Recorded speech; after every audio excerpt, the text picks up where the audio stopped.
Now let's start off with Israel. Reports are coming in about Israel's far-right leader Itamar Ben-Gvir visiting the compound that houses the Al-Aqsa Mosque in Jerusalem, where only Muslims are allowed. Palestinians are calling this a provocation, while some, including those in Israel, fear that this could lead to violence. Now, this comes after the swearing-in ceremony of one of Israel's most right-wing governments. Israel's national security minister arrived at the compound flanked by security guards. The compound is Islam's third holiest site, and Jews believe that two ancient temples are located in this compound as well. Israel's opposition leader and former Prime Minister Yair Lapid has warned that such a visit by Ben-Gvir would spark violence. The Palestinian Foreign Ministry strongly condemned Ben-Gvir's action. It also says that this could be a dangerous escalation of the conflict. Now, earlier, Hamas also said it would hold Israel responsible for any consequences of Ben-Gvir's visit to the site.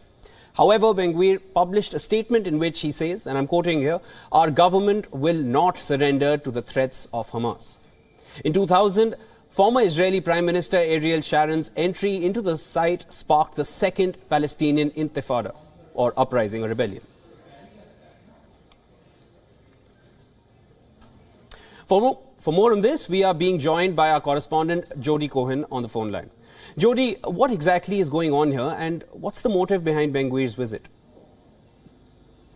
Hi, yes, so we have seen that Itamar Ben-Gvir has visited the Temple Mount Al-Aqsa compound this morning. Now, I just want to clarify that he didn't enter any spaces where non-Muslims are not allowed to go. He stuck to the route that the status quo is that Muslims can enter this compound really unlimited with free access.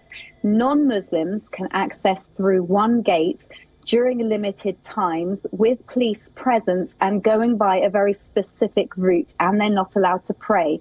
So he didn't break any of those rules. He didn't go beyond the spaces allowed, for example, and he didn't pray while he was there, although it is known that when he was campaigning, he is thought to believe that Jews and non-Muslims should be allowed to pray there, for example. But he did sign the coalition agreements with Netanyahu, and his specific, indeed every single specific party agreements between Likud and the individual parties agreed to the status quo. So that is the status quo.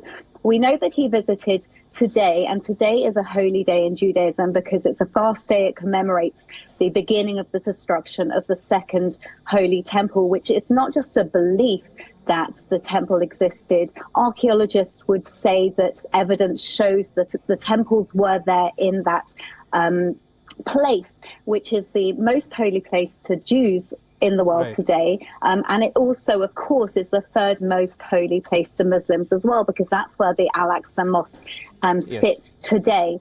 So that's the background. It has been reported that his visit would be delayed after a media leak saying that he wanted to visit the site. But Netanyahu is reportedly now denying that he had ever asked Ben-Gvir to delay his visit. Apparently consultations were held with the Shin Bet, with the police commissioner and the Jerusalem district commander, who gave the go-ahead for this visit, which lasted for 13 minutes. And the reason that it's caused a bit of, this stir is because Ben-Gvir, who has visited the site in the past, most recently at the Jewish New Year in September, he's now, of course, a minister, and a minister hasn't visited a site for several years. So it's being seen as a provocation from the Palestinian side, but he's not breaking any rules, so to say. Thank you so much for those updates, Jody.